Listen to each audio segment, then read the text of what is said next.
Hey everyone, welcome to the second discussion for The Curse of the Mistwraith. Today we're discussing chapters 6 through 10. It's about 200 pages in this volume and a lot fewer pages on Steve's volume for some reason. Yeah, um, yeah, so we have some wonderful guests today, Steve and Chris. Would you like to introduce yourself? Steve Chris, first, go ahead. maybe, sorry. Okay, you can put me on the spot, Marcia. I am Steve from Steve Talks Books, Steve Talks Movies, and you can find me on pagechewing.com. I'm happy to be here and glad that we're on this journey together because I feel like I will need the help to kind of keep everything straight. So glad we're reading this together and taking this on as a group. yeah. I echo you, Steve. My name's Chris. I sometimes make YouTube videos, sometimes being found on Patreon, and occasionally found on Twitter at 7 o'clock Shadow. Yeah, I felt like I like one set of notes as I was going along this week, and then I would read a bit and then go, well, none of that makes sense anymore. So that like abandoned all that. So yeah, very much like you. I think this felt like 5 chapters of like discovery and changing of characters and who they were and their motivations and that kind of stuff. And I think that's why I felt the way that it did. Mm, Mhm. and Yeah, and I'm, I I'm think, really glad we're going part by part too. yeah. Yeah. Yeah. And we met a lot of we encountered a lot of the magic in the world. I think we've encountered like 3 or 4 different types of magic. I think in the last set of 5 chapters, all we saw was Arathon wielding his sword, and we just got some information about how Arathon used his powers in the opening battle sequence. I don't think we saw much other magic besides, but we got a lot of the world's magic in this one as well. So yeah, there's a lot to break down and discuss. Yeah, yeah.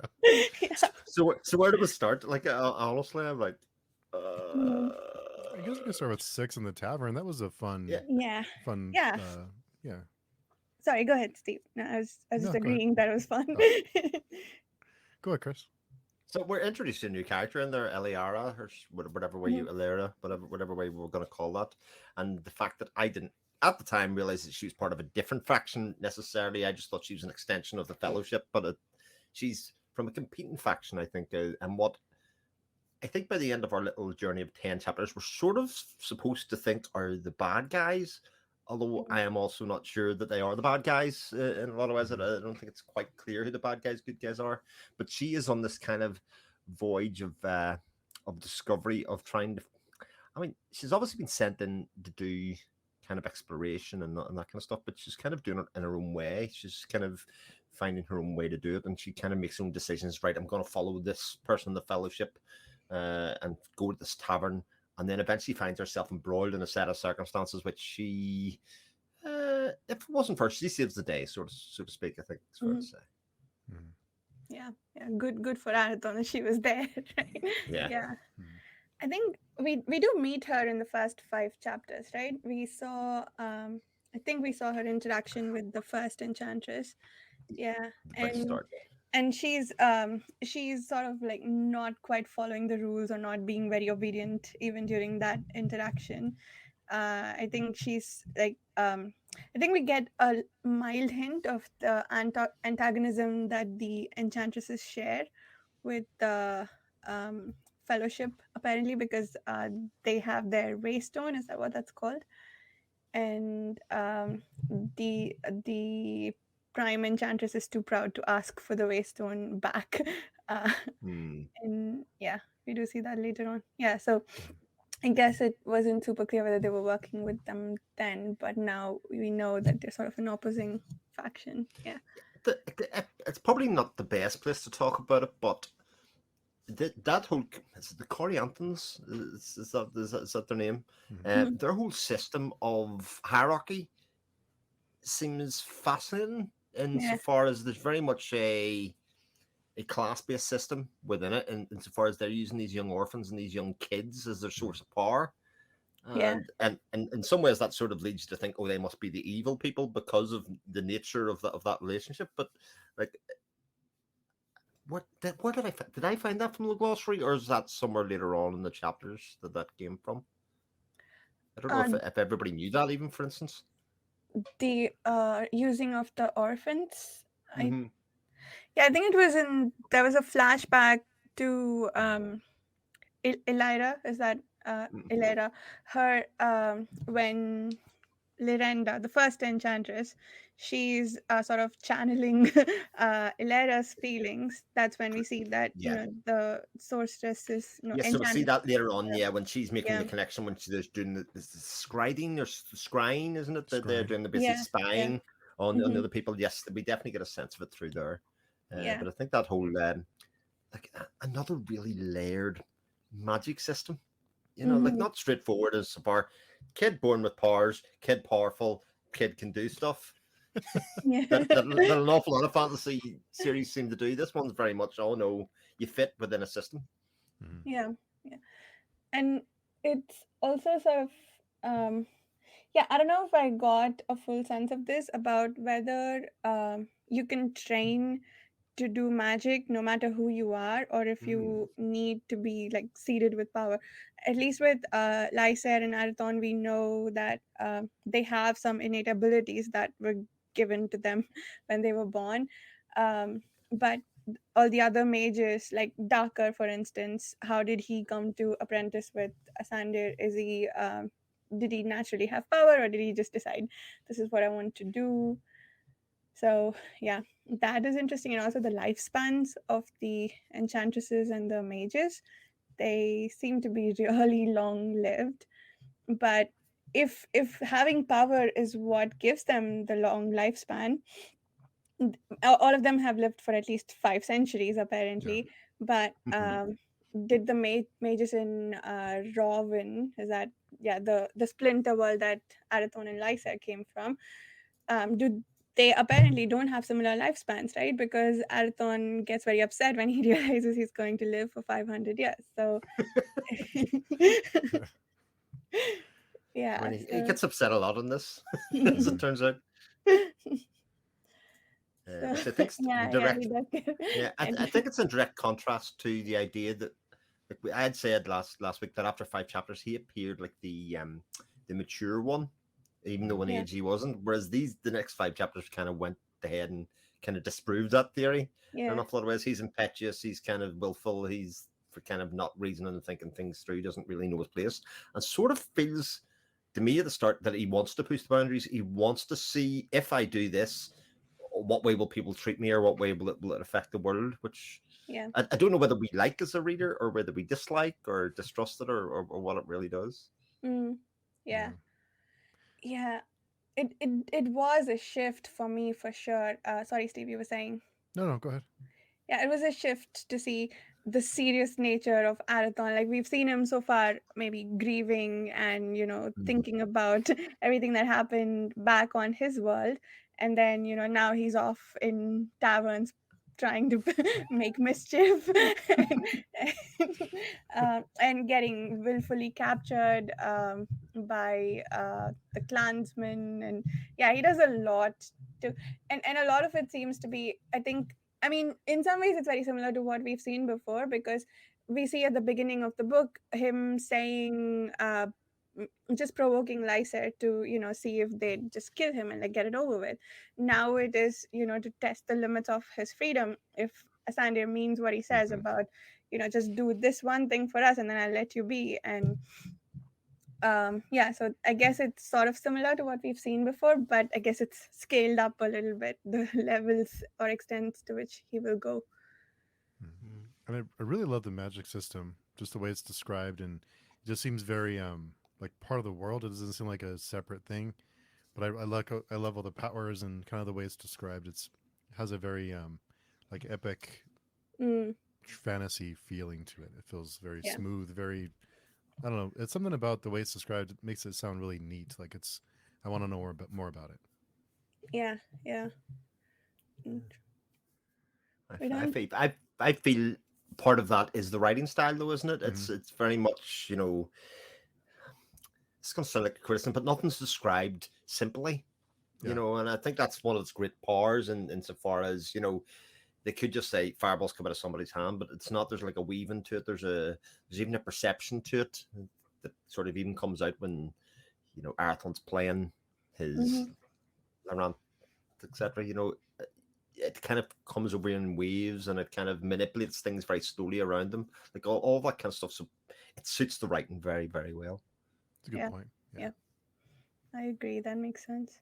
Mhm. This I'm trying to remember if we see any major magic before the strands bit. I think the lane transfer, that was interesting, being able to Oh yeah. travel quickly, and I guess the concept of lanes um, to to move around in, and Yeah, that's what we needed. What we needed was another kind of intricate system yeah, to manipulate against. Which I actually have to say, the idea of lanes and with traffic at least can make some sort of conjugal sense for us that live in a modern society and drive, work, and do all of those things. But yeah. again, it's like, okay, here's another things. But especially how that ended up being used and abused by people, by the time we get to chapter 10. So. Mm, yeah, yeah. And it seems like it's not just used for traveling. I guess they're not of sort of like, it's easy to think the first time you encounter them that they're sort of just ways to travel, especially I guess because of the name. But they are lines of power apparently, from Mm-hmm. what we can understand, because the enchantresses watch specific lanes to get information, right? So here's a question: are there 5 lanes that we're told about? I Are they thought given a number? I don't remember a number. Was there a um number? we've Because We've met fifth and third lanes, but I seem to recall they've mentioned 12 lanes. I don't it could be remember where 12. I Because saw that. I was wondering if they were directly linked to, say, the 5 towers, or there. I know there's now 4 towers, but there were 5 towers that were found in, the place that Arathon's control over. Name Yeah. escapes me. It's Isendril, is it, or something like that? I thought maybe there is a link there, especially because they kind of use those emotions as one of the ways to travel, or to scry later on. When they use Mm, compassion as one of the ways to yeah. kind of to piggyback on Alera's emotions to then go and Mhm. Yeah. spy on Arathon and what they're doing. Very Yeah, cool that's concept there as well. interesting. Mhm. I wonder if they were able to do that probe because of the nature of that relationship with Arathon, or if it was because of the lane that they were using to do the probing. Yeah. Yeah, And it was that's the kind of. fifth lane. Yeah. So I Yeah, think, so that's what I wondered, if there was a link between the lanes and the emotions. Maybe there's other emotions that open up yeah. other lanes, but actually those lanes actually are very much intrinsically. It would be an interesting question to ask somebody that have been right through the series or something, Mhm. or see it Mm, for Johnny to kind of say, are we supposed to make that link yet, or is it like not even correct? mm. Yeah. I I have the number 12 in my head. I don't remember where I got it from. So, um, I think Asandir mentions it at some point about when they do the lane, just before they're about to do the lane transfer, I think. Could be that many. And I there was trust your memory much better than mine, Varsha. That's for sure. Yeah, me too. she shouldn't. There was also, I guess, another interesting aspect of it. I don't know, like, because I like to geek out about this, I guess. But uh, I think the second time they do the lane transfer, Tucker mentioned that it's a latitude transfer. So I guess there's like Mm-hmm. latitudinal and longitudinal power lines around the world, which is interesting. Hmm. Yeah. Hmm. Hadn't thought of it. I had totally missed that as well. Mhm. So yeah, this was my second second read of this section. Next week I'll be as lost. It does feel that a reread of sections is kind of necessary as you get a bit more information about how the world works and kind of Mhm. the structure of the world and kind of how everything navigates and works together. That actually rereading a previous section would actually make much more sense again. I think Yeah, yeah. that's definitely true. Mm. And I guess we should Um, mention. I'm sorry, Russia. Go ahead. no, go ahead, go ahead, go ahead. I was going to quickly mention. We did get word from Johnny that the glossary is 100% safe. There's no spoilers in Yes. it. So, anyone listening, it is safe to check the glossary. What I would say, as somebody who usually never goes near glossaries, like as like a badge of honor, It's sort of like I don't need no glossary. I'm smart enough to be able to navigate this without it. I would definitely recommend using the glossary because actually, as soon as I started to, I actually was able to even place people an awful lot better in relation to each other, and I think even that in its own right really helps with the read. And also the I guess the curses or swearing that they do, like at mercy and Darkarons, angels. There's also a mention of the this side of the wheel, which I guess I am trying to remember what that's a reference to. I think I saw a reference to that somewhere in the glossary about the Fate Master's wheel, I guess, or maybe it was one of the angels. Anyway, that was fun to look up, and I think I don't think they play a big role in the story yet, so I think they just add to the lore to look up those swear at least all the things they swear by. Looking them up in the glossary was a lot of fun. Yeah, It I'm does bad about beg, checking glossaries too. yeah, it does beg the question because like I was reading this thinking this is kind of dense and so layered, right? That, and I haven't read it, but it does make me think of the way people describe Malazan. But Malazan seems to be like it resets the thing every now and again. Is there like a common language? Because this one feels additive and layered, definitely, insofar as a bit more. And hopefully, by the time we get enough information, we'll be able to make sense of and actually, there'll be more things to play with in the world. Then, is Malazan like that, or is Malazan a bit more kind of standalone, kind of reset as we go along? Because I know the cast of characters is an awful lot larger for that, whereas this feels more consistent. Go ahead, Varsha. I mean, you're more experienced in that one. So I think there's a few different reasons why Malazan is overwhelming.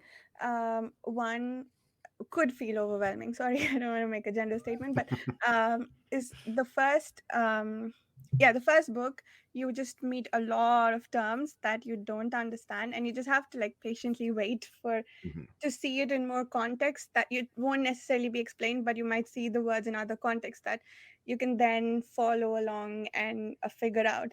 And I think we're starting to see some of that in the second half that we read here. And then the other aspect is like this really huge cast of characters, and every book you meet new people, and I'm given to understand I'm only 8 books in, but I'm given to understand even as far as the ninth book we meet a lot of new characters. And Oh my if god. you're which I think Chibi told us last time, that the characters we meet in this book, that's pretty much who we stay with throughout the series. So in that sense, it might be different. I think, the world is vast in Malazan, and I think I sort of get the sense of that here as well. There is a sense of vastness to this world in terms of just how much power the Fellowship sorcerers wield, and how big Lyser keeps saying his inheritance is, compared to, he came from a full-sized world too, and apparently he owned a significant portion of it as the ruler, but that pales in comparison to this world. So we get the sense of vastness, but it's just a different feeling, or like different reasons to feel that way, I think, in my opinion. Yeah, so it does feel very different for me. It's similar to Malazan in terms of the language, because both books use words that I have to keep looking up, and or words that I'm familiar with in context that I've not seen them use before. One that comes to mind is besotted, like to mean drunk, right? Repeatedly. Mm-hmm. But I've only seen that used in like he's besotted with her, that context. So yeah, it's just, I guess, vocabulary building also that can slow you down. So yeah. Yeah, I think like all the characters in Malazan makes it more. This seems more focused. Like we're focusing in, at least so far, that we're focused in on a group in a world. But with Malazan, it's like a reset button almost every book. Okay. So Yeah. you're starting from scratch almost every time.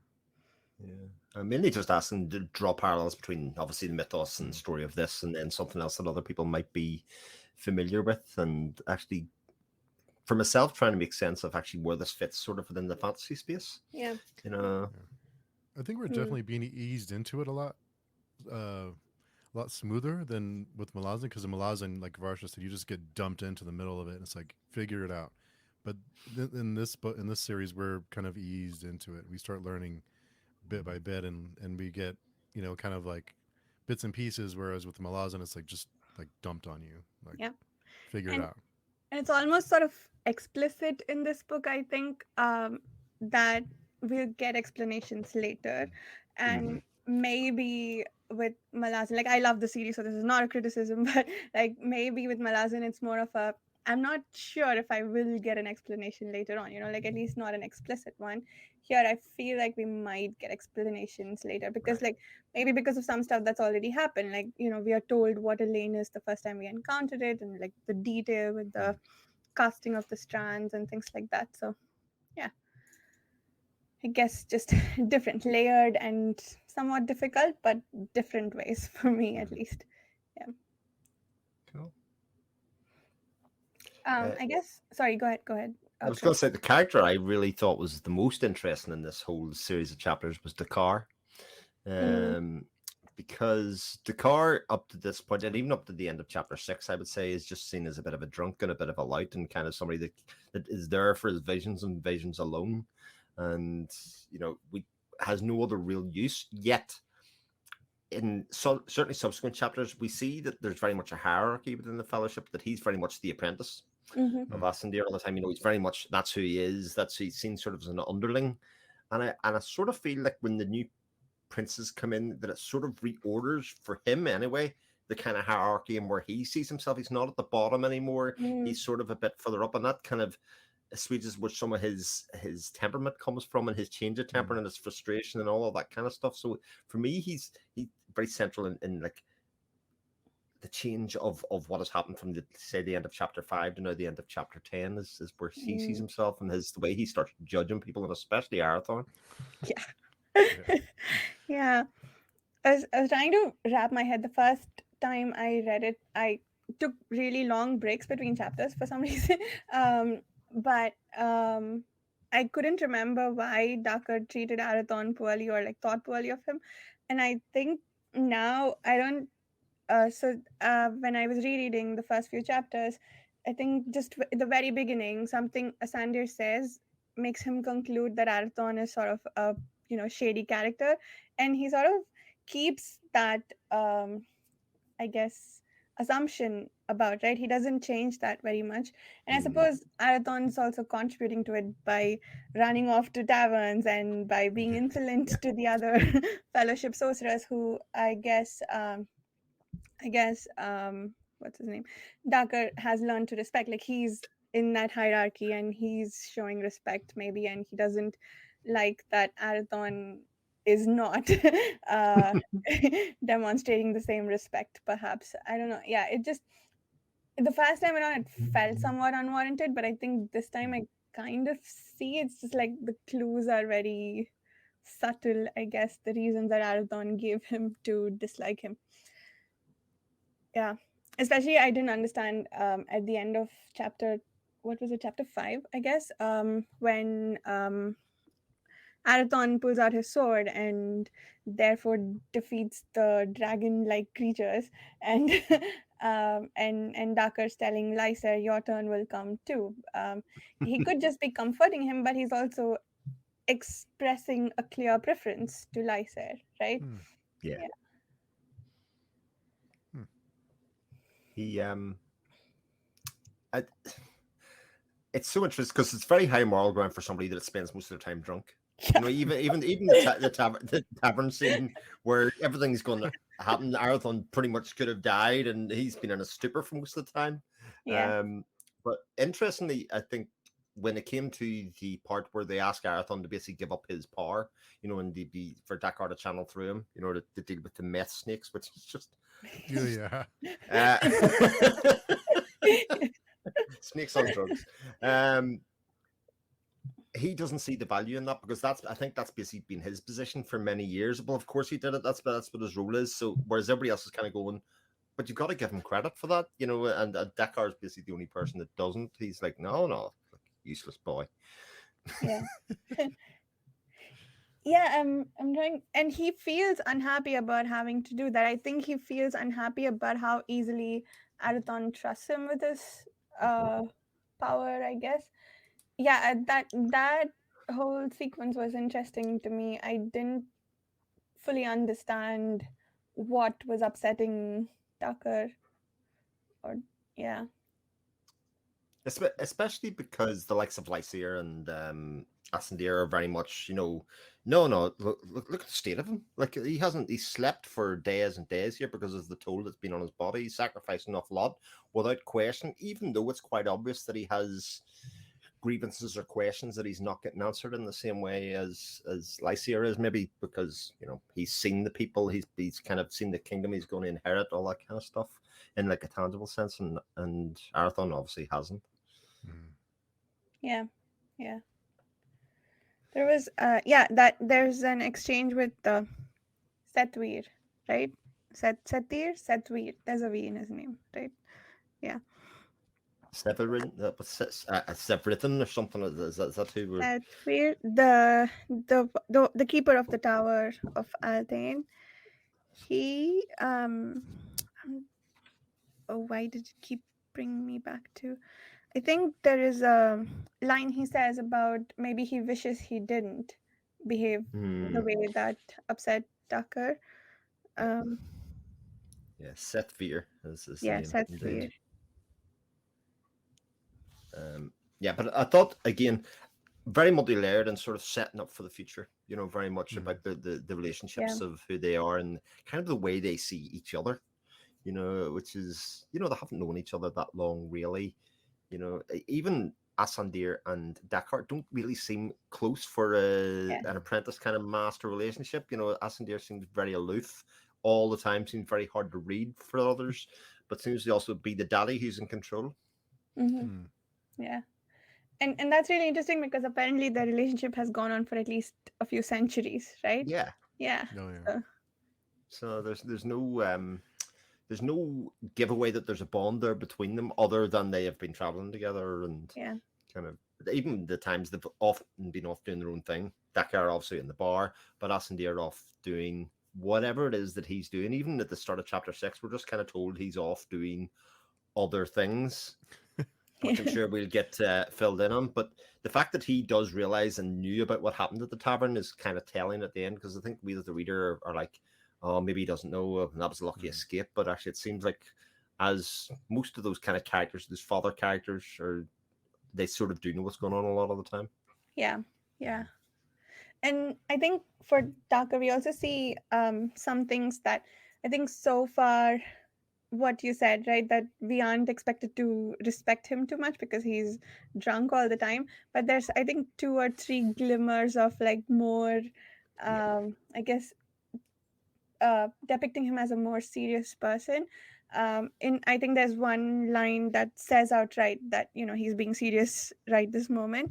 And then I guess when they're casting the strands, also I guess all the swirl of emotions he experiences regarding Arathon's submission to him, I think that was very interesting to me. Like, yeah, you would think of him as more than that fat drunkard, right? So um, that you're expected to that has been portrayed to you so far of his character. So yeah, I think I don't know if I still like him, but I'm more interested in his character now.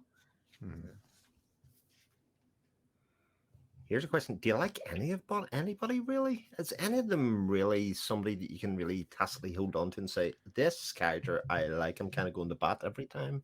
I'm sort of on the fence about everybody, I think. Certainly from my point of view, which has changed a lot from the first 5 chapters. I think everybody's got shown their kind of multi-layered, faulted kind of people. Yeah. No, I agree. I don't think I have anyone that I like everything about outright. Arathon, I liked, like, he was hard done by in the last set of chapters, but now he's just being a brat. Lysair had some really interesting insights in this set of chapters. I thought, so like I found myself, I did not like him very much in the last set, or at least I didn't have an opinion of him, but now I found myself warming up to him a bit more. I think Ilera is who I can say that I like. And so far, I haven't found a reason to dislike her. Yeah. What do you think, Steve? I don't know if it's because it's like one of the first characters we were introduced to on the boat, but Arathon has been my character of like I think it's because of that initial attachment. So Mhm. I've been kind of rooting for him. And I also like Dakar. I think he's an interesting character, especially the whole thing with the bandits in chapter 7. That was a lot of fun. Yeah. Yeah, yeah. This, yeah, he's sort of the puck of this series, isn't he? He is, yeah, he is, yeah. He's kind of like the comedic relief almost, like the Yeah. I don't know, something to lighten the mood. Mm-hmm. Yeah. Yeah, yeah, That's a very good way of putting him. Actually, very much needed as nearly the. He's sort of the reader in some ways, in that he sometimes goes here, but what's going on here? Insofar as he's maybe been in a drunken stupor, just come around and kind of went, "What have I missed?" You know, what's been going on here? Kind of rubbing his eyes, like, So well, what's going on? yeah, what's going on? What's he still sleeping for? I did the same thing as him. Yeah, interesting. But Allura, is sort of the the common good character here, insofar as that, she went there inquisitively, but actually has developed a fondness. I think it's what's it's been called for Arathon and his character, and yeah. maybe extends a bit beyond that, and that people are going to use and abuse, and actually to the point that they, this is a bit more than what she led on. We Mm, need to investigate this at this stage, and her how much she wants to lie or tell us about that whole Mm. incident. You know. yeah. And I think what I liked about her is like in the in the first time we meet her, she's like, why are we being so unreasonable about this aspect of our, I guess, I don't know, of our organization. And then she's off doing her own thing. And then she's open to reinterpret or re I guess rethink her assumptions about the fellowship sorceress, right? Like whatever she inherited from her superiors, she sees the contrast. And um so I like that. And then Mhm. when Asande tells her, don't go in the opposite direction, don't go hating on your superiors because of what you see here, maybe they have similar reasons. She's, sort of imbibing that feedback, to use a term I hate. uh, and she yeah, she's absorbing that, like trying to be a better person over it. So like Mhm. all the things we've seen her do so far, like those are things like that I really warm to characters who do those things. So I guess that's kind of why I like her so far. Just questioning assumptions and being feeling free to challenge them and of doing her own thing. Yeah. Hmm.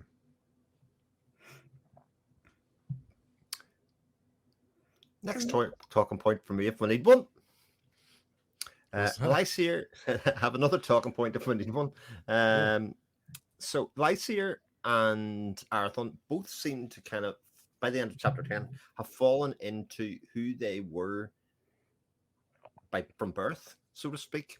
So Lysier is kind of like not that interested in his power still. That whole bit has not really been investigated, but he's happy to be a king. He's happy to do the ruling part and the kind of fight the battles of the people and do all that kind of stuff. And part of this is obviously discussed with the fellowship, etc. Right? That's who he is. And Arathon is going to be the bard, which Mhm. is the thing that he's sworn off and to do. And again, they're quite happy to let him go off and do that. So it's kind of like everything that's happened from the prologue to now may not have happened because they're going to let these people do their own thing, which is a bit strange, I think, given that the fate of the world sort of rests on their hands as well. yeah. It it does seem like the fellowship has at this point decided to at least interfere in not letting them do that to a certain extent. Mm. Like they want to somehow force Arathon's hand and make him king of Mm-hmm. Ratain, right? And uh, as a counterpoint for Lysair, they aren't going to sanction his inheritance, right? So neither of them gets to do the thing that's easy for them to do, and they have to give up the thing that they will like. Or, I mean, for Lysair, actually, it's not very clear whether he has to give up what he wants to do, because yeah, it's just that the fellowship won't sanction his inheritance. So what that means, I guess we don't know yet. We don't know if that means that we know that the clans probably won't give them give him his support anymore. But what about the townspeople? Maybe that's why he decides to rally the townsfolk because the fellowship won't sanction his inheritance. Who knows? But so at least he might still get to do what he wants. But with Arathon, it's sort of like, nope, we are just taking you around and taking you 180 and taking you in this opposite direction that you did not want to go in. So I thought that was a really interesting thing, that like the fellowship is going to interfere in both their lives. But at this point that we see them, you're right that we are sort of we're seeing them in their natural state. Um, and then there are consequences from here on based on how they cast the strands, I suppose. Mhm.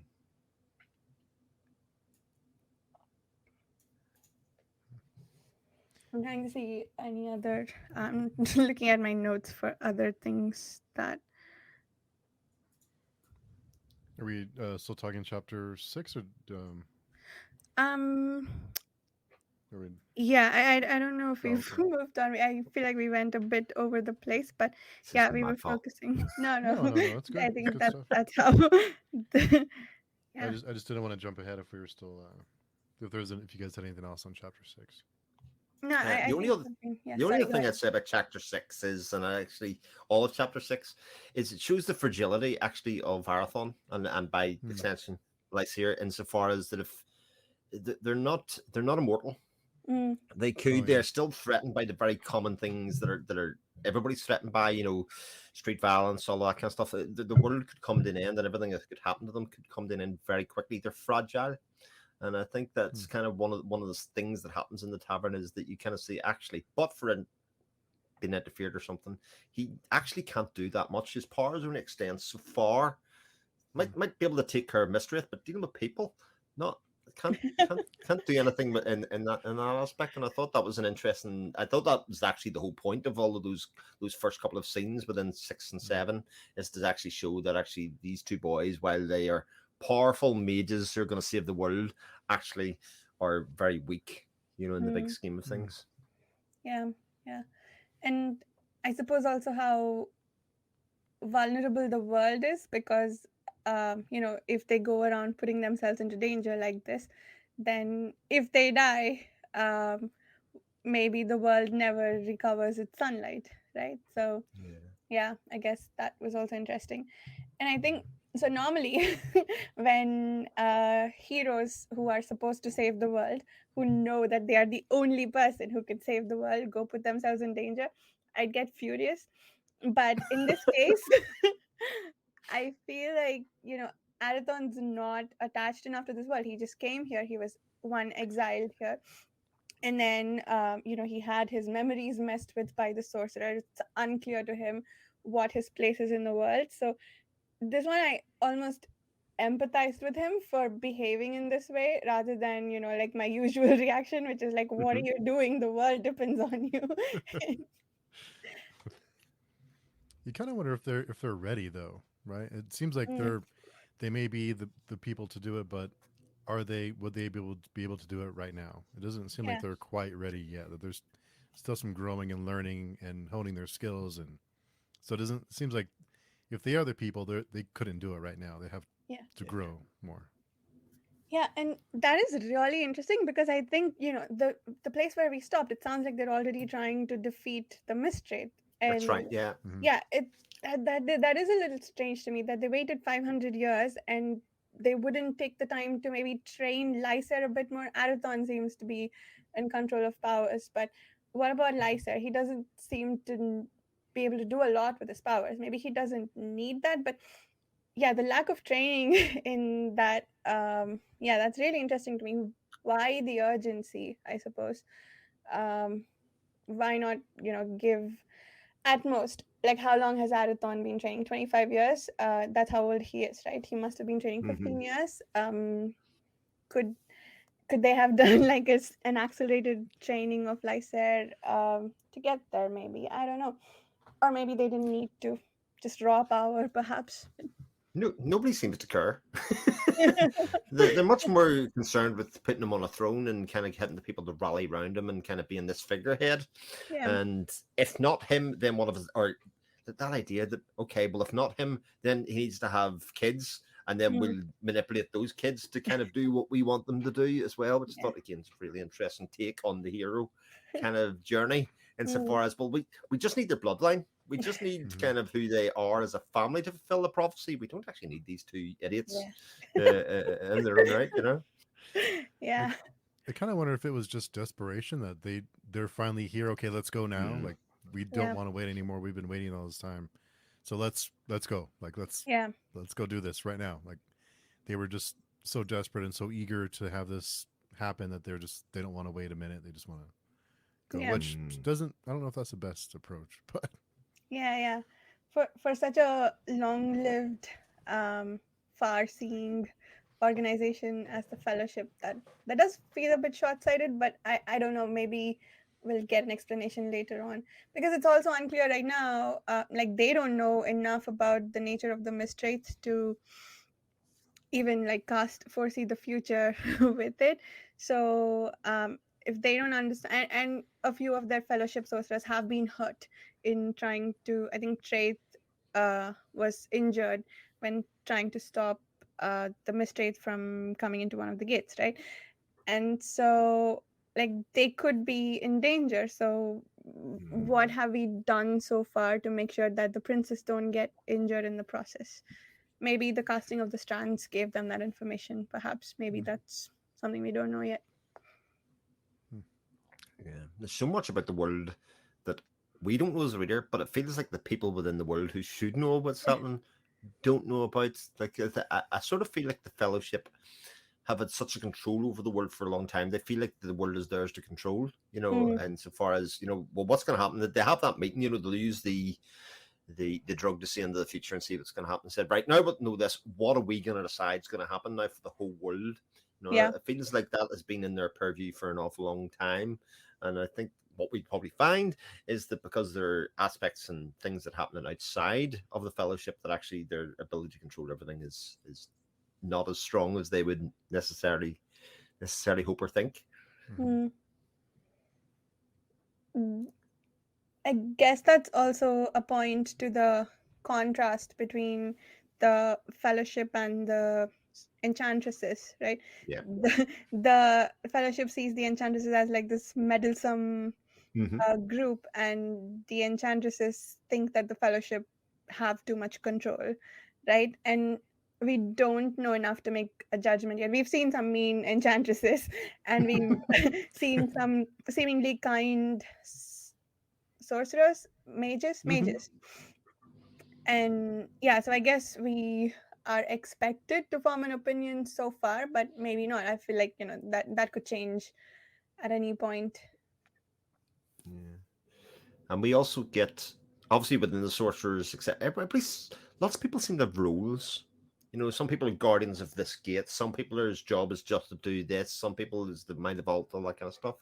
And you sort of get the idea that a lot of these individuals are frustrated themselves by, one, the lack of recognition for their own role. Like it's Triance, whatever his name is. He's sort of frustrated as to kind of how he does not involve, how people seem to know everything about it, and he should know about it first. And there's like a frustration that happens in it. And I suspect the same thing from the Enchantresses as well, insofar as, oh, this person knew about that, I didn't know about that, and I should know about this. People have this very much it's back to that idea of order, within society. People think, oh, I'm here in the hierarchy. This is where I should be told, or this is where importance goes. And the same sort of goes for the clans and the townspeople and all of that kind of stuff by the end, where you're kind of like, well, this is their role is there. I can't believe they're being involved in this and we're being, spurned or whatever. So I think a lot of that very class-based, I think Johnny put it in the words, is, do we assume there's a feudal system here, for instance? I don't even know if I'd really thought about there being a feudal system, but definitely there was there was an idea that there was people, and there was people just ruled over them, and that was pretty much it. That there was just but sort of unruly, like, because there was no king, there was nothing actually holding it together. Yeah, Yeah.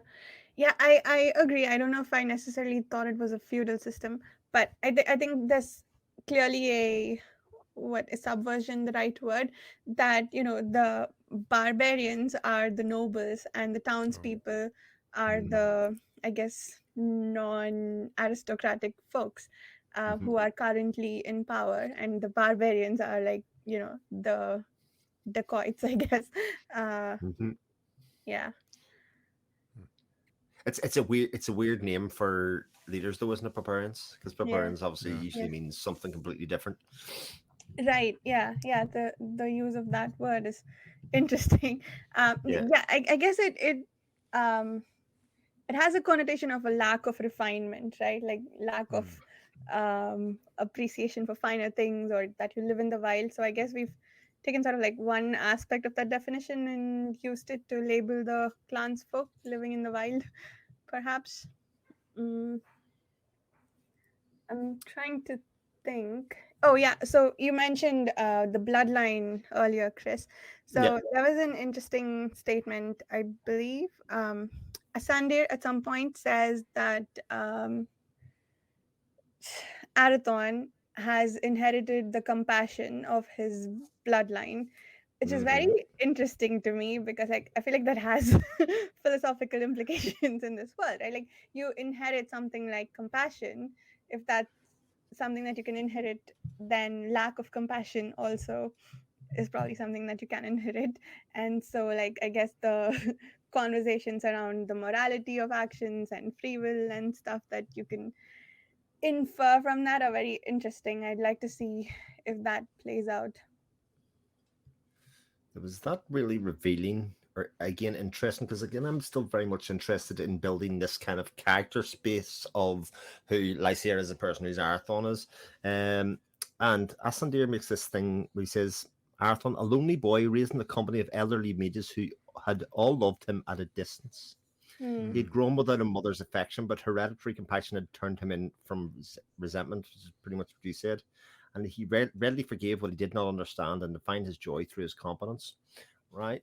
And I sort of feel like that has already happened in here when they asked him to be the vassal, Yeah. for the power, and that it kind of went, right, okay, it doesn't kind of matter where I sit here at the moment. This is what I'm needed to do. I'm competent in this area, and this is what I can do in the short term while I figure some of this stuff out and find out, you know, who needs me, who wants me, who am I responding to. But I think it's part of where his anger comes by the time he comes Mm. and sees the kingdom that he's about to inherit. Hmm. And so then like the Rat and Ruin in comparison to, sorry, to Lysair's one, which is very vibrant for the people, all of that kind of stuff. Mm. Yeah. Yeah, I'm not sure. Chibipo, if you can hear us, I can't add you because your mic. It looks like your microphone isn't connected. So if you can hear me, I just can't add you to the stream because this says device is not connected. Sorry, Varsha, go ahead.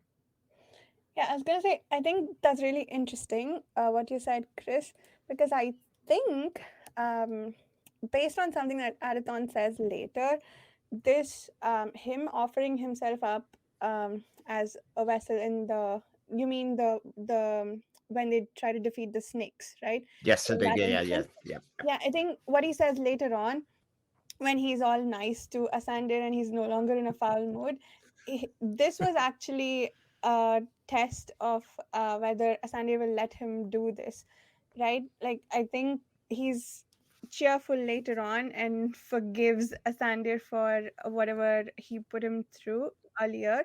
But now, but that was as because that was as an outcome of what happened um, during when they try to defeat when they try to kill the snakes, right? Because he says, I wanted something to the effect that, if he put himself in danger, like basically put himself in risk of being destroyed utterly, if Asander would let him do that.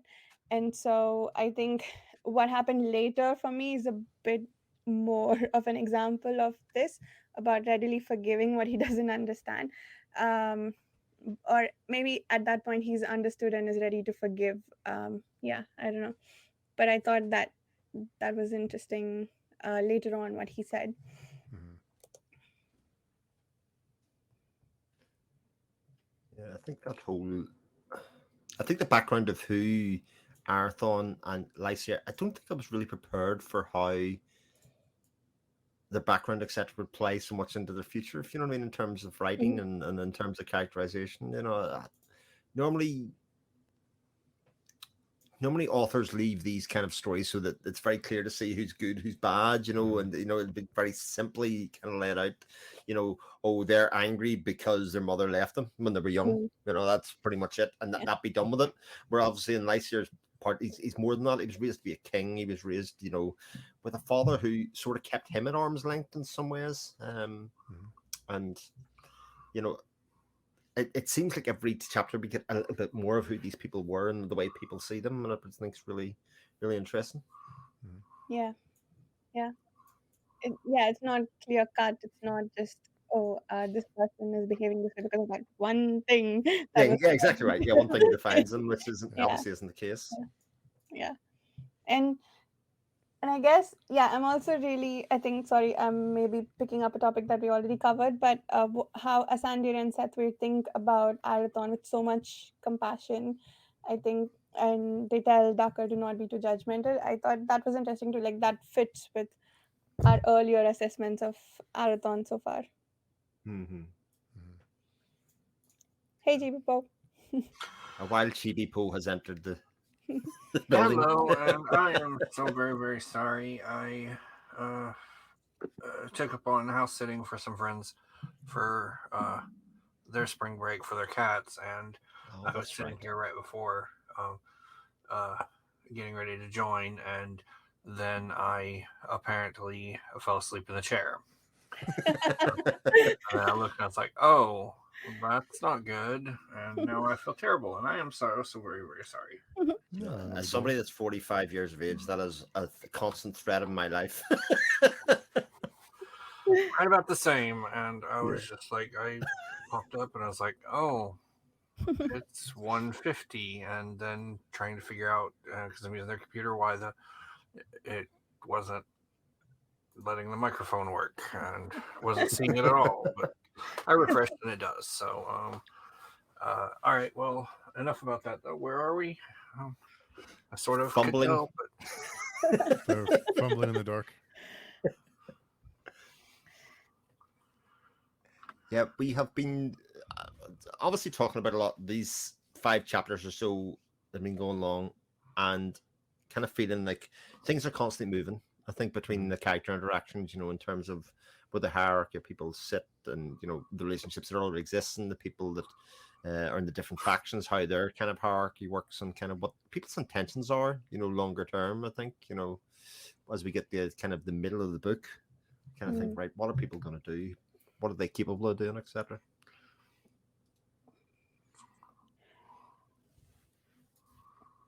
And Chibi, you mentioned chapter 10 being pivotal.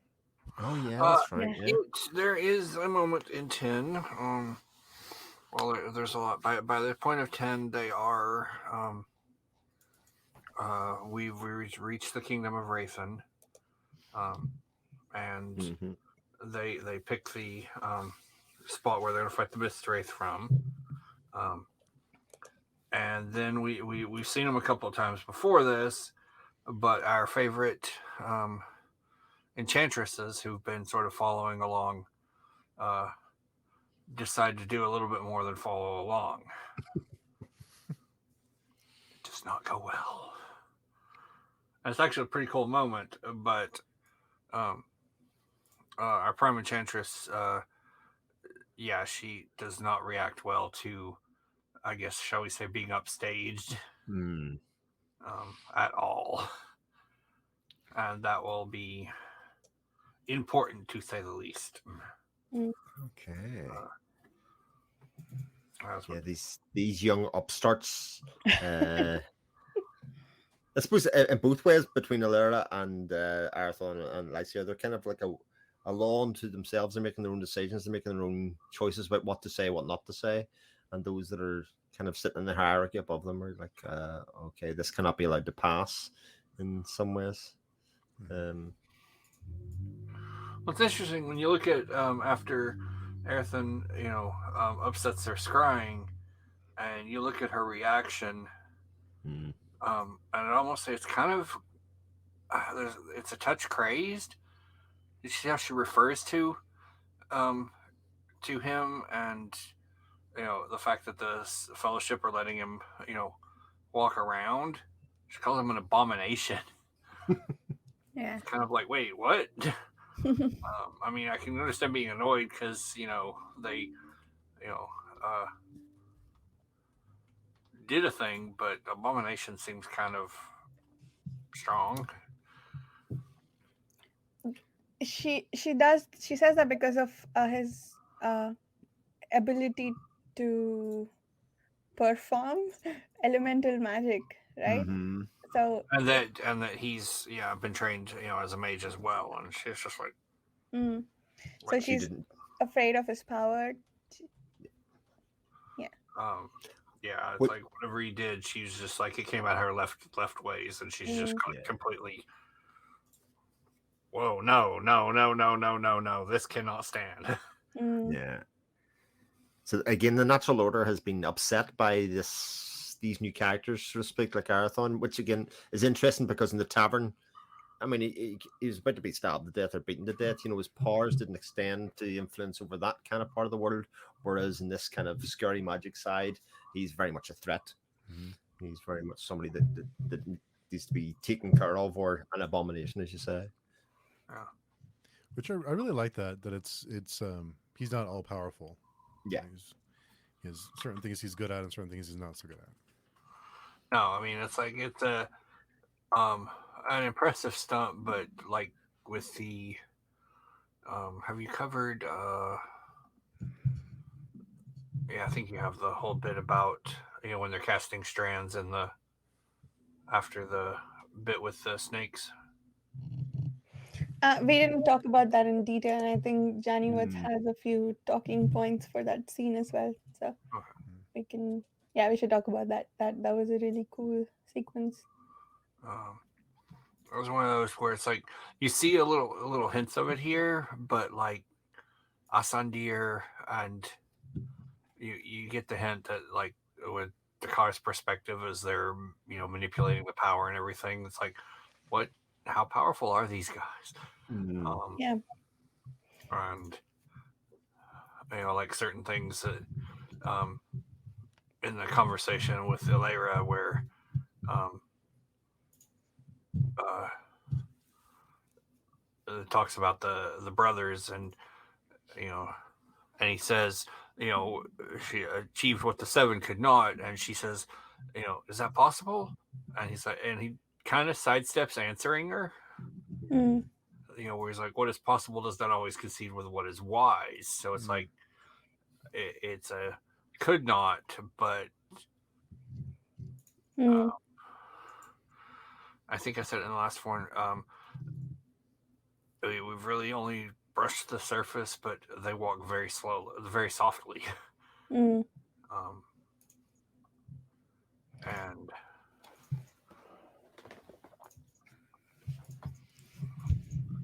uh,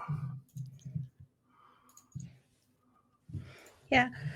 You mentioned scale of power, I think, or maybe I'm using Chinese term for it. But basically, I think when they cast the strands, we also see, I think they mentioned like plants, individual people, everything that can affect the outcomes. It wasn't super clear whether, they cast every single um, aspect of the world into the strands, or if only the relevant ones are taken into account. But either way, that's got to be a very large number of variables to. That's a very big if machine learning model. Yeah, if my memory serves on that, it's anything, basically anything with an Etheria that they have a name for, with a Mm. name with a capital M Oh. or capital N. So Okay. that's pretty much everything except the Mistwraith. Mm.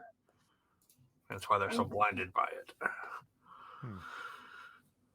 Do do people's capital and um, not sure if this is going to be a spoiler already if you tell us, but do people's names, is that their capital N name as well? Like Arathon's capital N name is Arathon, or do they have different names? Like I'm trying to remember some other books that do that, where the real name is not magic name is not the given name. It's not a magic name as a given name, as far as I can recall. Hmm. It's like Got it. within the realm of mage side or whatever. It's like the name is just a stamp of totality of who you are. Mm. I mean, obviously, it might as experiences change a little bit, but it's more of a you know yeah. Mm. Um, let's see, what other thoughts did I have here? I had some, and I guess, and again, I am so sorry. Um, and I had lots of stuff I wanted to talk about, and I blew it. It's okay. Yeah. We probably didn't cover it the way you would have anyway. So yeah, I think I think we can talk about everything that you wanted to. What were thoughts like? I put this in the comments a little bit, but um, with the almost with the way Erethan and Lysair find their um, interactions with the townsfolk in Clanborn. We had they both got the same little brief introduction at the horse fair, but then in Erdane and the Pass, we get a very different, different but almost identical uh, introductions for them from opposing sides, where Erethan gets inadvertently stumbles into um, the bar, and someone hears him speak, and the next thing he's trying to not die as these people are coming after him for reasons he has no clue about. And then he baits them in the pass, and Lazaire is seeing the clansmen as a it's like, well, these are just marauders and thugs. Well, and I don't know. I almost kind of felt a little bit that he wasn't really giving Asandir, you know, pointing out the opposing side of things. With the clans, like, yeah, these other people lost some money, but you know, these guys are losing their families and sisters and daughters to some pretty horrific stuff. And he was just gonna be like, oh, don't no. He was just gonna go, don't both sides this kind of thing. And I'm like, oh. Yeah. He what's his name? Arathon didn't saw the townsfolk, the hatred that the townsfolk have for I guess the nobles or the aristocracy that the barbarians used to be. But Lyser does seem to have a moment of realization. If I remember correctly, I think he, not right at the moment that Asandir tells him to reconsider his position, but I think later on when he has that moment of insight about, this needs to start with my relationship with my half brother. I think that there he also. The presumption shamed him that he had dared to set judgment on the lives of the Cambrus barbarians. Their plight must be better understood to be fairly handled. So, like he does seem to be thinking about it later on. So, if Mhm. if it didn't seem to us right at that moment, like he took Asandir's advice, he does seem to have at least registered it Yeah, to the he extent that does, yeah. and I point it out because it's just like, and it's there's both things, because as we can see, Arathan doesn't really talk about you know uh, what happened in the bar at all Mhm. to them, so Right. or to him, and so it's like there's because he's not up to sharing things, so it's like there's like little character flaws here, and I like that they're not that he's struggling with this and not. Yeah. Uh, Yeah. Yeah, I think I really warmed to Lyser in that moment when he had that. Okay, I need to like stop making judgments and observe this world before I make any decisions about it.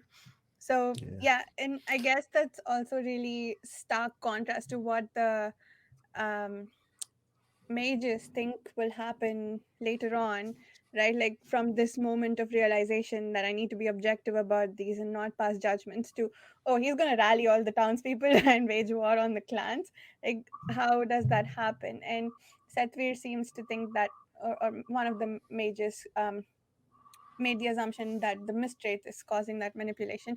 They didn't have awareness of Lysair's internal conflict, I suppose, but they also thought that that was an anomaly enough to blame it on the entity that's not part of the.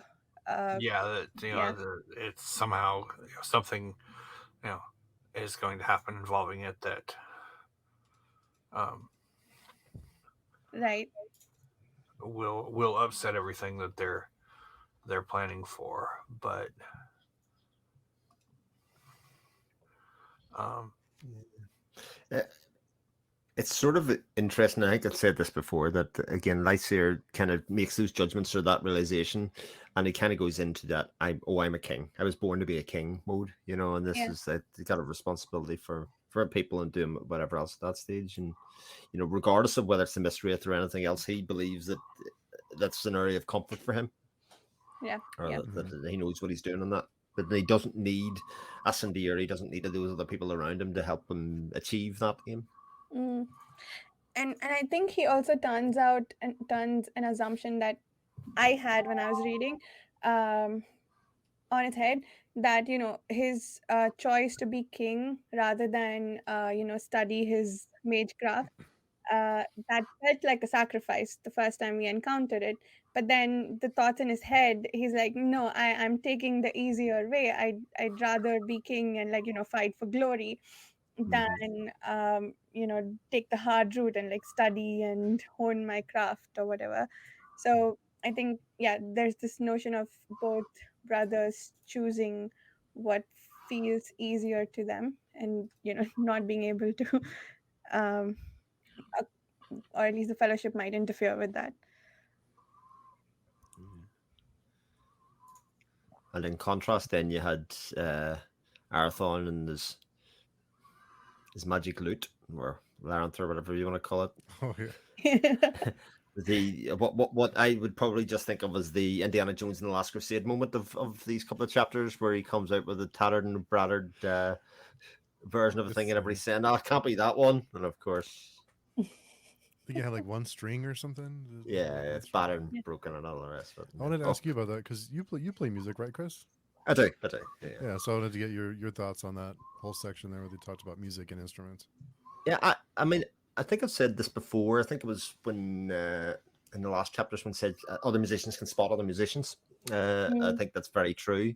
I think again, anybody that's looking for a decent instrument isn't just basing it on the shiniest one, or otherwise, I just don't see that as being a reasonable kind of thing. And in fact, just like wine or anything else, the things that are well aged, the quality of the wood is nearly always the thing that makes the difference. So actually the age of the wood and how well it's been protected and cared for actually gives the better sound. That's why people pay millions for really old violins, regardless of their sort of current status, because the quality and age of the wood and the sound that it produces has actually been so honed and aged, and sort of has that lived-in feel, I think, that a lot of people have. So I think all of that was really consistent. It was like it's somebody that was in that kind of thing would search for something out of like and say, actually, this feels good in the hand to touch, regardless of what it looks like. It feels like somebody used this or was crafted in a way that this shiny one maybe doesn't. That's a made-up instrument, right? The Lyranth. It's not. I tried to Google it, and it only showed up on the Paravia websites.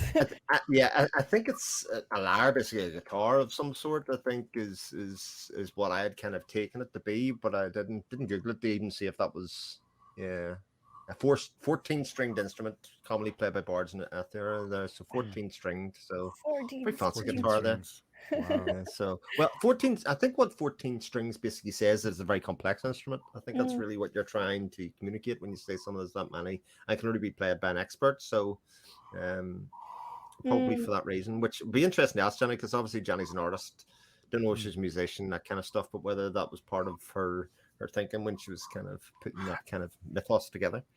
Yeah, that's really cool. Oh, And that's, I wonder if it's played like a guitar, because at some point I remember they said that he lifted up to his shoulder, so like yeah. it can't be played like this, no? Well, but the thing of it could be played kind of like that, I suppose. Oh, So it is oh, sort I of on the see. shoulder. Um, I mean, yes, does go ahead. anyone have a hardcover That's of? Steve was showing Yeah, there. he was putting it Uh, up. Yeah. well, there's that one, but or actually not the hardcover, the second book in its paperback form, original mass market paperback. Might have to look the picture up, but um, there's There's a picture of one there. If only one had a copy of the hardback. I'll give you a picture of actually that. the first I have one. hardback is Oh, has I see it. I the find it. hardcover, Yeah. but you can see him playing the what I believe is supposed to be the labyrinth on the original mass market paperback of Ships of Marior. Yes. Uh, Yes, Yeah. I see it. It's pretty big. I mean, it's almost cello-like in some ways. Yeah. Of that, I will say I managed to find a hard cover copy on Amazon, so I don't know what artwork I'm getting. Oh, you found one? I found one, yeah, second hand. Says it was very good condition, but we live in hope. Fingers crossed. Yeah, I think these ones, I got one hardcover used, and that one seemed all right, the used edition. Yeah, sometimes the very good labels just lie, but nice. Oh, That's nice. the hardcover doesn't have that, right? That's the the US mass hardcover market has paperback thing. of him with a bow. The one piece of art we're looking at here, and I'll put that in the chat. Yeah, it's US paperback, apparently. Nice. Oh, yeah. Johnny's Oh, okay. website, yeah. Okay. Yeah, this is So there's Oh. the full piece of art on the. Yeah. Look how good condition No, it's it's- in. Yeah. it's thick. Irony, Jason, Steve. No, I know. It's just cool. It is very good. It is. It's extremely good. Do we know what instrument Johnny Worth plays? I'm trying to see the mapping. Bagpipes. Bagpipes. Ah, Cool. they are hard to play. Oh Yeah, really man, hard. I've tried. That was an experience. Well, not actually the bagpipes, but the Irish version, which is called the Alien Pipes.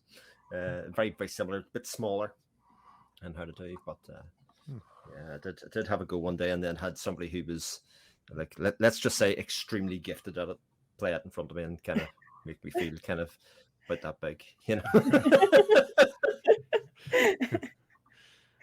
Very humbling moments. Yeah, well, indeed. Well, it's kind of one of those things. If somebody's going to play for you and they're kind of going to make you kind of be in awe of them, they may as well give you a practice to show you at first, how hard this is. I think it's a Yeah. very good move.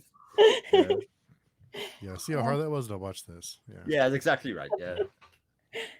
Yeah, and I don't know if I noticed this detail, but it's like looking at it. It's got the strings over the neck, of course, like you have usual, but then there's, and I can't get the picture to enlarge more, but there's a set of strings just above the neck as well that keeps going. Mm-hmm. I can see at least two of them, but yeah, like I said, it's Yeah, it's a very cool looking instrument. I kind of wish there was a real life counterpart. Maybe a woodsmith who likes the books can make one. Well, there was the nice part of it, though, that when Arathon was asked to play for people, he basically sung a war song that kind of insulted Lysair, and that Lysair was like, shouldn't be doing that, but Yeah. Lysair was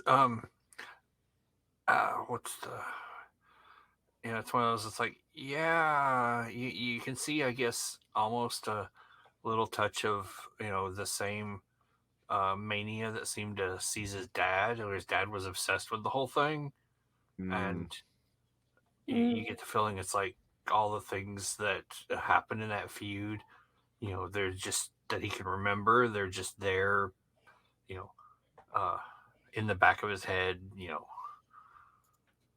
Mm. I think the moment of realization that Lyser has, I was curious why he thought about, understanding the clans of Camarus alongside understanding his brother better. But now that you mentioned it, Chris, I think it's because of the the parallels, right? The kingdom that Arathon was supposed to inherit, they resorted to piracy because they couldn't feed themselves from the land. And similarly, the clans of Camarus, they are barbarians and they are resorting to stealing and thievery because of like whatever they are forced to deal with because of being chased out of their homes. So I think there's a very similar parallel there. So I think that's really clever to tell us about that in Lyser's insight. So that's really cool. Yeah, and also I guess in the song also. So I think yeah, you understand the brother. Maybe you understand the Yeah. clans that you're supposed to rule better. Yeah. Not been chased out by meth snakes yet. Oh man. Yeah, yeah. It's that was an interesting name for the snakes for sure. I did, yeah. Sorry, go ahead. It's written well before Breaking Bad, though, so it's not, Mm. it's not exactly. I can give a little background on that. Yeah, We'll have sure. a scene in ships in the next book that will show. It's tied into the root word. And I think they might have mentioned this somewhere, but um, uh, the the meth is just for the root word from Mithuri, um, which refers and which they'll get a mention here in a little bit, a few chapters, sometime between the next 8, which were these malevolent beings uh, that they basically call it, hate wraiths, Mm. that possess things and warped them, and it's a thing from the Second Age, so they're long dead and dealt with, but um, their effects continue to perplex them. So even and prop up even when they think they've dealt with this. They get a genetic throwback, and then here they are again, and they got to deal with uh, extremely extremely poisonous snakes that are highly aggressive Mm. and want to kill. And And actually, and this it is in the glossary. I just looked. mm, No. yeah. I hadn't started using the glossary by that stage. My bad. And yeah, I didn't look these up. Like I just enjoyed thinking of the med snakes as something something from our world. Their poison is the drug. Eating too much that blue crystal before the. um and yeah, I did wonder why it needed the entire fellowship's power to drive them out. Is it the volume? Um is it the need for certainty that they've destroyed every last one? Yeah, I was curious about that. Combination. Let's see if I can. A very large area to cover, and Hmm. Oh, interesting. That makes sense because I think I imagined a very small pond because one person was overseeing it. So Well, they did give the illusion that they were streaming in from from the gates, and they were sort of trying to hold back the stem the flow, so to speak, Mhm. rather than kind of do. And a lot of that, I would say, weird again. A lot of the menace comes from the little brief bits that come between the chapters of in another part of the world, a sorcerer moves from his long rest, etc. The Dark Sorcerer kind of moves from his Mm. long rest, because there isn't really, to this point, anything kind of shown to us that is really supposed to be the big bad, other than the people that live within the world and their relationships and their distrust of each other and what they want for themselves. But the Mistwraith, I mean, I think it was alluded to last time. Like, where did the Mistwraith come from? And do they really want to get rid of it if they find out what it was originally for? In some ways, which is sort of has Interesting. Mistborn parallels, I suppose, in some ways. If anybody's read Mistborn, it's Mm. kind of similar idea. Yeah, yeah. Because of the strife that might follow from, if the Mistwraith is defeated, the world will for sure see war. And the Fellowship is taking a sort of, not unilateral because there are 7 of them, 5 of them, but a decision to say, no, we want the Paravians back. That's too much. But have they just left the world, or will they die out as a race? Because leaving the world, maybe they've gone off to another splinter world like Daxin Illor. Hello, But yeah. yeah, maybe they just went off to another one, in which case, like, they're happier there. There won't be war when they come back. So that's interesting for sure, the choices that they made. But it does seem like there are some unicorns still in this world, That's right? right. Yeah. It's this world, it's not another one. The last triad that we see on a faraway isle doesn't say anything about a different world. Amid waters never charted. Okay, that makes sense. That's why they were never found. That will come up later. Mm-hmm. I won't say when or where, but it does. And an answer of what the Mistwraith is will partially come up in this one, but you'll get more details in the next book. Okay. Yeah. Okay. Yeah, it seems like, so we know that this book is its own arc, and then we'll start another arc in the next one. So at first sight, it felt like, okay, we're done with the Mistwraith at the end of this book, but but also, based on the casting of the strands, it seems like it'll have long-term effects through, like, maybe the rest of the series is a follow-up to whatever happens in this book. Like, the outcome depends on the defeat of the Mistwraith here, or how that comes about, perhaps. Yeah. Whether the Mistwraith was needed to stop something else worse happening, or otherwise that kind of classic, why did you just do that? Why did you get rid of it? Yeah. We will see. There was a question in Jani's notes about what might lie behind the guardianship of Varaine's guardianship of the Myrtlewain Meyer. Yeah. So, without knowing anything, like, honestly, other than the big bad hasn't been shown yet, and the fact that they keep on throwing Davian's name out there again and again and again and again and again, as kind of, at least he's not about anymore. I wonder where he might be. That's what I would think is possibly the sorcerer waking up and stuff, something like that. Would be my first guess. As the sorcerer waking up? Interesting. I think I missed that bit, but yeah, that's really interesting. It was in one of those little, the 3 points between the chapters. I think it's the one between 9 and 10. I see. Or it might be the one at the very end of 10. That there's a sorcerer sleeping inside. Yeah. Yes, indeed. That kind of one. I think there's one there, and I was like, interesting. Oh, that's really cool.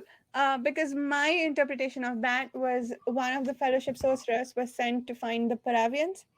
Mm-hmm. I thought maybe he got injured in the process and he's under sleeping spells for. But maybe it's the turned evil sorcerer and he's being kept under sleeping spells for so he I've doesn't. got to say, call the him a Dark damage. Evil Sorcerer is never actually said. I don't think in the books. I think it's me kind of positing that in there. But I'm just always looking in fantasy books for the big bad, maniacal, person that's well intentioned but kind of went off the rails somewhere. Sorcerer. Yeah. That's the best one. Davian, yes, they refer to him as a betrayer, and he obviously disagrees with them, or went against them for whatever reason. We don't really get much, other than that he apparently did something, that caused the source, the rebellion, and beyond that, they're like, that's all we know. You are, Varsha, just about spot on with your thought about the sorcerer in the cave, though. That was when I first read it. I'm like, oh well, I know who this probably is, because they're like, yeah, they were explicit. They're like that, Davian's still around somewhere, because they don't. But the only one that they referred to as was like, well, we don't know where he is. He just went up and vanished. Was the other one Salatus? So. Why he's vanished? Are the unicorns holding him captive? Is he just voluntary? We don't know. Yeah. Damn unicorns. I love it. That's so cool. I love unicorns and things like that. Yeah, I don't recall reading a lot of fantasy with unicorns. I'm really excited to see more of them in this series. I think the only go ahead. I would totally read a fantasy retelling of My Little Pony. I'm just putting that out there. Just as an aside, and I watched a bunch of stuff, but yeah, you're talking about My Little Pony. It's like, yeah, if you ever watch or any of that, you're like, wow, this is an absolute death world that these ponies live on. Between that and the Kerbers, like I grew up with the Kerbers and My Little Pony as like a two-hander. When He-Man wasn't on, that's what you're left with, and It was fine. I have a certain fondness for both of those worlds. The beggars couldn't be choosers, right? Exactly. That was something. Especially when you just had to stick with what was on TV at the time, Steve. As you probably know, you didn't just go on the stream and go, let's watch all that He-Man again. It just wasn't on. Yeah. So. Ooh, there was one thing that again from Johnny's note, sorry, that the man would not stand here who did not choose Kartan first, and Arathon's response, the bitterest enemy is myself then. I thought that was very interesting when I came across that section as well. Like, I don't remember if it was here, but basically you choose, and I think there's a follow-up line about choosing your responsibility. I'm going to try and find it, but I thought that was really deep, and I added a note about it. I can't find it. I thought I had marked that page. Let's see if I can find it. Yeah.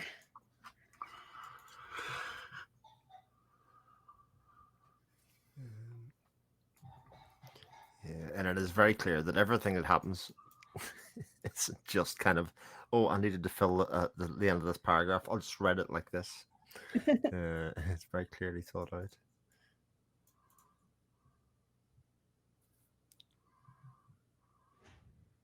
Yeah, as Jenny kind of asks about, keeps on asking us questions to probe our understanding of the magic systems that are in there. Yeah. And while I think we talked about at the start that certainly we got a lot more understanding of the magic systems in 6 to 10 than we did 1 to 5, it still feels very okay. I sort of getting a handle on it. It's kind of know what it's doing. We've got this idea that we channel through other people, and again, I'd said this kind of before we started recording, but this is all very Wheel of Timey for me. This kind of idea that we channel through other people, and that there's like a council that's making decisions for everybody. All that kind of stuff is very much like the Aes Sedai council in various ways, and that the kind of enchantresses and the fellowship, and then our small group are kind of all like different branches of the Ajaz that are through there. Without kind of going too deep into the Wheel of Time mythos, it is very reminiscent of a lot of those kind of ideas.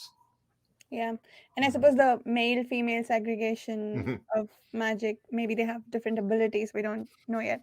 They seem to have similar abilities, but executed differently, like prophecy or like far seeing with the strands versus Mhm. with the stones, or like monitoring the lanes and things like that. Yeah, So, and the fact that this have the focus stones are very much like the Sangreal, etc., from Wheel of Time, that mm, kind of idea. That yeah.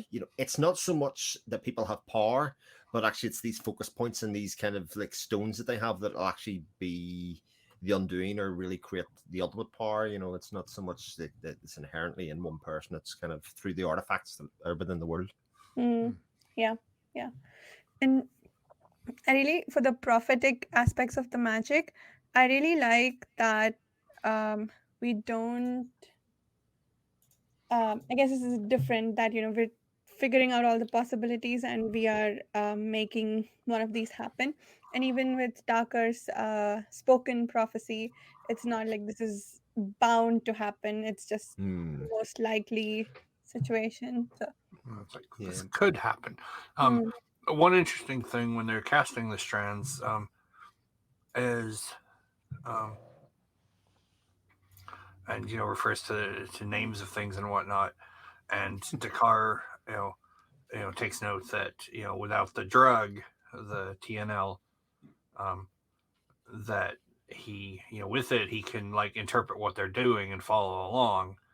Um, but without it, is he's just like, yeah, I would need to be like, have whole bunches of paper and do mathematical equations to figure out Hmm. what's being said here. And so it's right. like, Yeah. um, That also made me wonder whether he would eventually, when he's no longer an apprentice, get that powerful. Um, Sorry, am I echoing? I think I might be. Okay. Nitty bitty. Yeah. Sorry. Yeah. So when he's no longer, when he's fully trained, will he be able to operate at their level, or is he just like fundamentally less powerful than the Fellowship Sorcerer? So that was interesting Hmm. as well. yeah.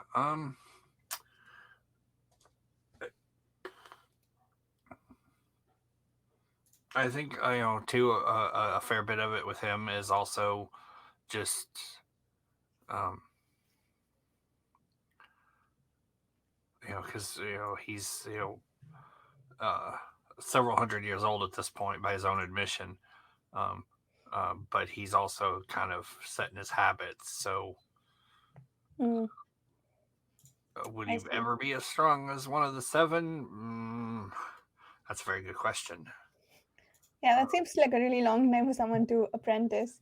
If Hmm. Arathon has been trained in about 25 years, maybe, he's maybe he needs more training to be up to par with the fellowship, but yeah, centuries long is still a long apprenticeship, I guess. yeah. So Yeah. so he's one of those. It's like there's I guess hidden depths there. He's absolutely more capable than he appears, Mm. but he's also he's a a grumpy drunk alcoholic, as it were. Yeah. Oh, I couldn't find that, but I'm trying to find the Cartan code to see if I can trace it back from there.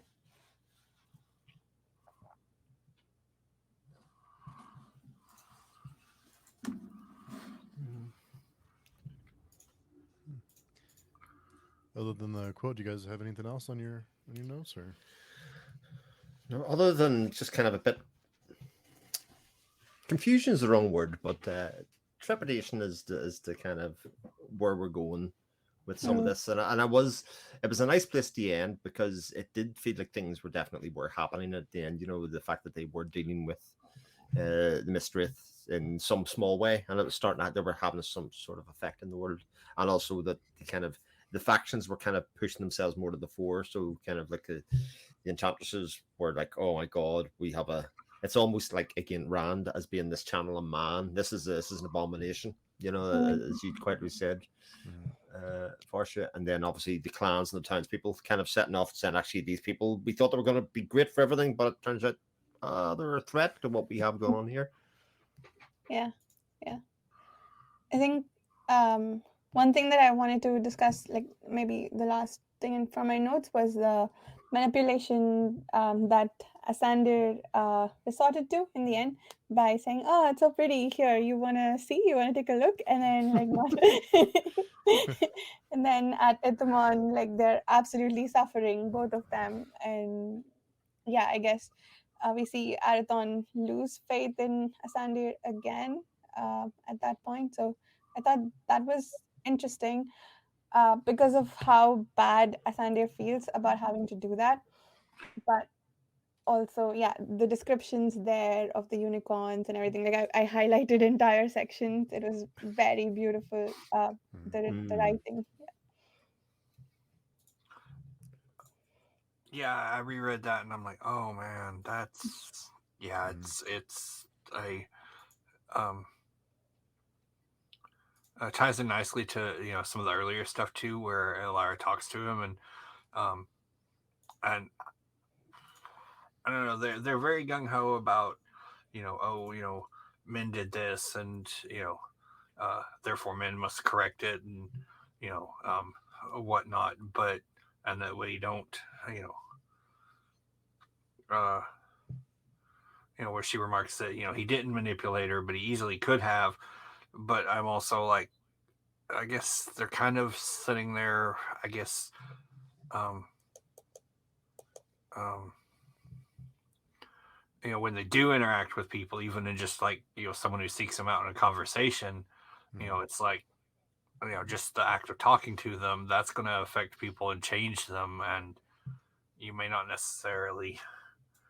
So I think they kind of, I'm not sure a good word for it, but they sort of, you know, go on. And it's like, oh, we don't act to interfere with the world and everything, but at the same note, just the act of interacting with these people and brings about change and whatnot. But they're,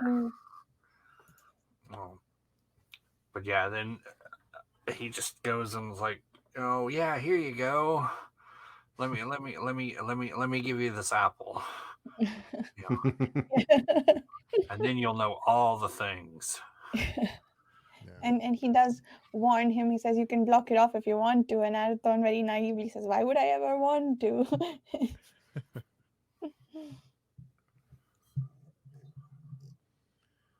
Cool. Yeah, I know. It's like a lot of people have said for this book, it feels like a travelogue where they're just kind of going from place to place, but it's like each location and the people they interact with advances something, and I will make sure I'll be back at home next week. But I will absolutely make sure I don't fall asleep for this because I'm really looking forward to your thoughts on 11 to 15. Yeah. But I think based on the chapter names, we have some exciting stuff coming up. Oh yeah. I fully predict you'll be like, can we just keep talking, about 16 to 18, and keep going because you're going to, yeah, these are, things are happening now. That's cool. Yeah. I hope so. Cool. I mean, things have been happening, but yeah. Yeah. But there definitely was like a couple of chapter stretch where it was like, I definitely feel like I'm struggling to understand everything that's happening for sure. I can see why, like, you would have got the 11 version without being able to distill it that this, like, we're trying to do today. Yeah. To kind of go, okay, it like gives fresh impetus, at the end of this kind of run to go, okay, right, okay, I feel like I've got a better handle on it. Let's push on. Yeah, Definitely. yeah, that makes sense. I'm really glad for the discussion this time around. It's definitely enhancing the reading. Yeah. And I guess we left off where the brothers were trying to defeat the Mistwraith or making attempts at it, maybe at least trying to figure out how to. So I think the next chapter promises some exciting stuff. Yeah. Looking forward to it. Cool. All right. So we ready to do outros? Sure. Yeah. Who wants to go first? I guess. Maybe. Okay, I'll go first because I asked. Cool. Yeah. My channel is Reading by the Rainy Mountain, and ways to contact me in the About page. It's the best outro. I guess we'll I'll go. go clockwise. Or no, Chris, you go first. I'll go. Just go anti-clockwise. Just really break it up. Name is Chris Mullen. You can find me on my YouTube channel at my name, or you can find me on Twitter at 7 o'clock shadow or on the Page Tune forums. Nice. You can find me at Steve Talks Books or Steve Talks Movies or pagejoin.com. And again, I'm ChibiPo. You can find me on Twitter, ChibiPo1. I have a little YouTube account too, but there's nothing there. So, but I guess if you message me or something on there, I'll answer. But Nice. Nice. Cool. Did you want to mention, Varsha, about next week and the new plan? Yes. So we're going to skip next week and meet the week after for chapters 11 through 14. And then the week after that, on Steve's channel, there's a live stream scheduled with Johnny Wirtz and everyone who wants to attend, I believe, who's RSVP'd for the event, to discuss the book as a whole. And more details for that on the Patreon forum. Perfect. Nice. Cool. Well, thanks, everybody. Thank you.